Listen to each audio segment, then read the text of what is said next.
Flip become کے بعد وہ اسٹیفن گیسٹ کے ساتھ ہوئی تھی. اسٹیفن گیسٹ ایک بہت ہی زیادہ ہینڈسم لڑکا تھا، اور وہ اسٹیفن گیسٹ جو تھا وہ میگی ٹیلیور کی ایک کزن تھی، اس کے ساتھ اس کی انگیجمنٹ ہوئی تھی.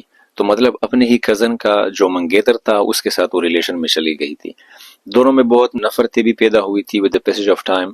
پھر جب ٹام نے پیسے اکٹھا کرنا شروع کر دیے اور اپنے سارے جو قرضے تھے وہ ختم کر دیے، تو خوشی خوشی میں اس کے والد صاحب بھی گزر گئے کہ میرا بیٹا اس لائق بن گیا. اس کے قرض وغیرہ تو اتر گئے لیکن وہ مر گیا. پھر اس طرح ہوا کہانی کے اینڈ میں کہ اسٹیفن گیسٹ نے میگی کو کسی بہانے سے، ایک وزٹ کے بہانے پہ اس کو گھر سے بگایا تھا. تو وہ 2-3 دن باہر رہے تھے، اور پھر سارے معاشرے میں یہ بات پھیل گئی تھی کہ جناب یہ دونوں جو ہے گئے ہیں اپنے کزن کے منگیتر کو لے کے، وہ چلی گئی ہے، وہ بھی ایک اچھی لڑکی نہیں ہے، بندہ بھی اچھا نہیں ہے، اور اس کے کزن کو بھی بہت سارے مسئلے ہوئے تھے، ظاہر سی بات ہے. تو پھر جب وہ واپس آ گئے، کیونکہ میگی نے اس کو ریکویسٹ کیا کہ ہم واپس جاتے ہیں اور میں یہ نہیں کر سکتی. پہلے جو قربانی دی تھی انہوں نے، وہ فلپ ویکم کو کی محبت کی قربانی دی تھی، کیونکہ وہ اس کے فادر کو پسند نہیں تھا اور اس کی فیملی کو پسند نہیں تھا. دوسری جو قربانی انہوں نے دی وہ اس لیے دی کہ گیسٹ کو تو اس سے محبت تھی، لیکن وہ اس کے کزن کا منگیتر تھا، تو یہ معاشرے کے توڑ پھوڑ کیسے کر سکتی تھی. اس کو فیملی کے بہت سارے مسئلے ہوتے، اس کی فیملی کو لوگ بری نظر سے دیکھتے. تو یہ واپس آ گئی. واپس جب آ گئی تو ان کے فادر تو مر گئے تھے، لیکن ٹام نے اس کو اپنے گھر سے نکال دیا. اینڈ میں ایسا ہوتا ہے کہ یہ تو دونوں کی بھی نہیں ہوئی. اینڈ میں ایسا ہوتا ہے کہ اس کو گھر سے نکال کے وہ ایک یہی فلوس جو ریور ہے اس کے کنارے پہ وہ ایک جھونپڑی میں رہنے لگی تھی. اس کی ماں نے اس کو بہت زیادہ سمجھایا تھا ٹام کو کہ ایسا کرو، معاف کر دو، لیکن وہ نہیں کر رہا تھا. وہ بہت ضدی انسان تھا. ہاں محبت بھی کرتا تھا، لیکن معاشرے کی وجہ سے وہ اسے معاف نہیں کر پا رہا تھا. لیکن جب ایک رات کو بہت زیادہ تیز بارش ہو رہی تھی اور دریا پانی بہت زیادہ آ گیا، تو وہ اس کی جانچ پڑتال میں نکل گیا، اس کو تلاش کرنے میں نکل گیا. جب وہ ادھر پہنچا تو انہوں نے دیکھا کہ وہ جھونپڑی تو پانی لے کے گئی ہے، لیکن وہ ایک چھوٹی سی کشتی جسے ہم کینوئے کہتے ہیں اس میں وہ سوار ہو کے دریا پار کر رہی تھی. اور اسی طرح ٹام بھی پانی میں چلا گیا تھا. وہ اس کشتی کو پکڑ کے اس کے اوپر چڑھتا ہے اور دونوں ایک دوسرے سے محبت کے اظہار کرتے ہیں کہ ہم ایک دوسرے سے بہت محبت کرتے ہیں. ٹام نے اسے سوری بھی کیا، اور پھر دریا میں ایسے ہی بہہ کے دونوں مر جاتے ہیں. اب اگر ہم اس کہانی کے کریٹیکل انالیسس کو دیکھیں، فلڈ میں دونوں مر گئے. کریٹیکل انالیسس میں اگر آپ لوگ دیکھیں تو پہلا جو پوائنٹ ہے وہ ایک realist portrait of Victorian society, Victorian social norms آپ کو دیتا ہے. اس کا مطلب یہ ہے کہ وہ ایک پکچر بنا کے دیتا ہے آپ کو کہ وکٹورین سوسائٹی کس طرح تھی، یا وکٹورین سوشل نارمز کیا کیا تھے. تو جینڈر جو رولز ہے فیمیلز کے لیے وہ بہت سخت تھے. کوئی بھی فیمیل، اور ان کو پتہ بھی تھا کہ میں الاؤڈ نہیں ہوں، تو وہ خواہش اگر کرتی بھی تو وہ اسے سمجھوتا کرتی کہ ہاں میں نہیں کر سکتی، ایجوکیشن کے لحاظ سے اور فریڈم کے لحاظ سے. دوسرا جو اس میں پوائنٹ ہے، کلاس کانشیسنیس اور obsession ود ریسپیکٹیبلٹی بہت زیادہ تھی. کلاس کانشیسنیس کا مطلب یہ ہے کہ اگر کوئی بندہ جینٹل مین ہے، جس طرح یہ ٹیلیور کی فیملی تھی یا ویکم کی فیملی تھی، اگر وہ کوئی بندہ امیر ہے تو اس کے ساتھ ایک طریقے سے بیہیو کرنا ہے اور لوگوں کو بیہیو کرنا ہے، اور اگر کوئی بندہ غریب ہے، جھونپڑی والا ہے، تو اس کو ایک دوسرے طریقے سے بیہیو کرنا ہے.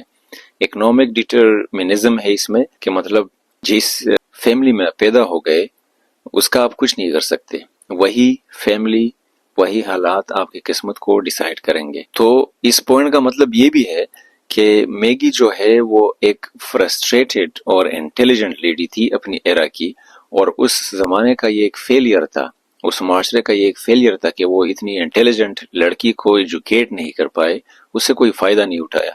دوسرا جو مین پوائنٹ ہے وہ کنفلکٹ بٹوین انٹلیکٹ ہے اینڈ پریکٹیکلٹی ہے. مطلب میگی اور ٹام کا جو ریلیشن شپ تھا وہ یہ سمبلائز کرتا ہے کہ میگی جو ہے وہ امیجنیشن پہ بلیو کرتی تھی، ایمپتھی تھی اس میں، اور انٹلیکچوئل ہنگر تھا اس میں. وہ سب کچھ سیکھنا چاہتی تھی، لیٹن سیکھنا چاہتی تھی، وہ پیانو سیکھنا چاہتی تھی، اور کر بھی رہی تھی، کرتی تھی. بہت زیادہ شارپ ذہن تھا اس کا.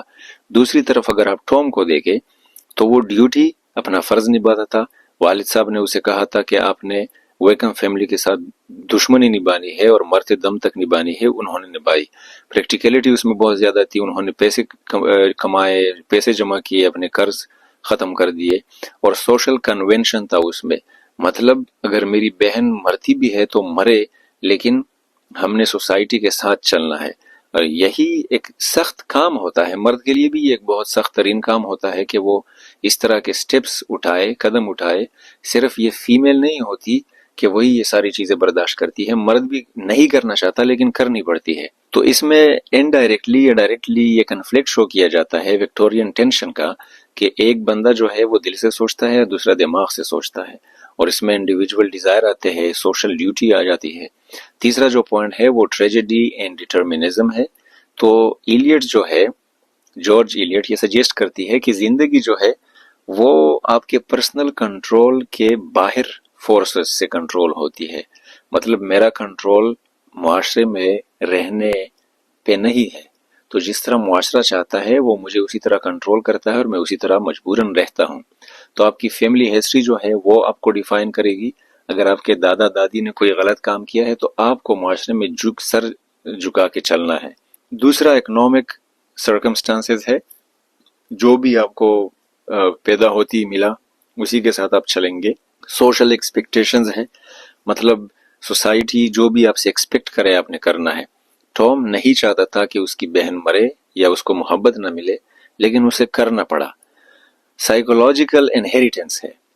سائیکولوجیکل انہیریٹنس کا مطلب یہ ہے کہ ٹام جو ہے وہ فادر پہ گیا تھا، بہت ہی زیادہ اسٹرکٹ اور سٹرین انسان تھا۔ اس کا والد صاحب بھی بہت غصے والا انسان تھا۔ تو مجھے اگر کوئی چیز غصہ یا ایموشنز یہ مجھے اپنی امی سے یا ابو سے ملے ہیں تو وہ مجھے انہیریٹنس میں ملے ہیں، میرے جینز میں ہے، اس پہ کنٹرول کرنا بہت زیادہ مشکل ہوتا ہے۔ تو مشکل نہیں بلکہ ناممکن ہوتا ہے۔ تو یہ آپ کے بیونڈ پرسنل کنٹرول چیزیں ہیں۔ اچھا، فورتھ جو پوائنٹ ہے وہ فیمینسٹ انڈرٹونز ہے۔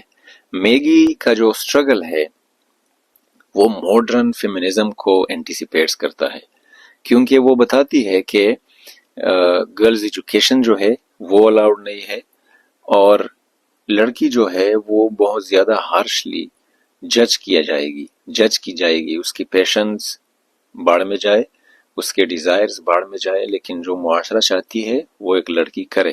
پورے معاشرے کا دار و مدار اور عزت جو ہے وہ ایک فیمیل میں ہی سمائی جاتی ہے، ہوتی ہے۔ اور ایموشنل انٹیلیجنس کو کیسے انڈر ویلیو کیا جاتا ہے، یہ بھی فیمنسٹ انڈر ٹونز میں آ جاتا ہے۔ اب اگر کی لیٹری ٹیکنیکس کے بارے میں بات کریں جو جارج ایلیٹ نے استعمال کیا ہے، پہلا جو ٹیکنیک ہے وہ تھرڈ پرسن اومنیسینٹ ہے۔ ناول میں third person omniscient point of view استعمال کی گئی ہے، third person point of view سے کہتے ہیں۔ تو مطلب وہ کہانی کے باہر ہے، اوپر سے دیکھ رہی ہے اور سب کچھ جانتی ہے، اور کریکٹر کیا سوچ رہا ہے، کیا کرتا ہے، یہ سب کچھ وہ لکھتی ہے۔ دوسرا جو لٹریری ٹیکنیک ہے local dialects, use of local dialects and class based speech variation ہے۔ اس میں لوکل ڈائلیکٹس کا مطلب یہ ہے کہ جس گاؤں میں وہ رہتے تھے اسی کے لہجے کو اپنا کے ایلیٹ نے یہ سب کچھ لکھا ہے۔ اسی کے لہجے کو غریب کے ساتھ کیسے پیش آنا، امیر کے ساتھ کیسے بات کرنا، یہ ساری چیزیں اس میں بیان کی گئی ہے۔ کلاس بیسڈ آپ لوگ سمجھ رہے ہوں گے کہ اگر کوئی بندہ امیر ہے تو عزت سے بات کر، اگر کوئی بندہ امیر نہیں ہے، غریب ہے، تو بےعزتی سے بات کر۔ تیسرا لٹریری ٹیکنیک سمبلزم ہے اور نیچرل امیجری ہے۔ اس میں نیچرل امیجری آپ کو بہت زیادہ ملے گی اور سمبلز بھی آپ کو ملیں گے۔ فلوس جو ریور ہے، مل ہے، فلڈز ہے، کنٹری سائڈ، سیزنز ہے، یہ سارے سمبولیکلی آپ کو دکھائے جاتے ہیں۔ فورتھ لٹریری ٹیکنیک فیگریٹو لینگویجز میں زیادہ استعمال ہوئی ہے، جس طرح میٹافرز ہے، سیمیلی ہے، پرسونیفیکیشن ہے، یا سینسری امیجری ہے۔ آپ کے سینس کو، آپ نے کسی چیز کو ٹچ کیا، اس سے آپ کو ایک فیلنگ آ گئی، امیجنیشنز میں آپ چلے گئے۔ آپ نے کسی چیز کو دیکھا، اس سے آپ کو کوئی فیلنگ آ گئی، آپ کسی اور چیز کے بارے میں امیجن کرتے ہیں۔ یا نیولوجزم جو ہے اس کا استعمال بہت زیادہ ہے۔ نیولوجزمز کا مطلب ہے نئے نئے فکرے، فریزز، نئے نئے ورڈز استعمال کرنا۔ ففتھ جو لٹری ٹیکنیک ہے وہ اسٹرکچرل ریئلزم ہے، یا detail depiction of everyday life اس میں کیا گیا ہے۔ اسٹرکچرل ریئلزم کا مطلب یہ ہے جو اسٹرکچر انہوں نے استعمال کیا ہے وہ ریئلسٹکلی استعمال کیا ہے، اسی طرح معاشروں میں ہوا جاتا ہے اور اسی طرح معاشروں میں کیا جاتا ہے۔ سو آئی ہوپ آپ لوگ سمجھ گئے ہوں گے۔ اگر کوئی سوال ہو تو کمنٹ میں آپ ڈال سکتے ہیں۔ اپنا خیال رکھیں۔ Thank you so much.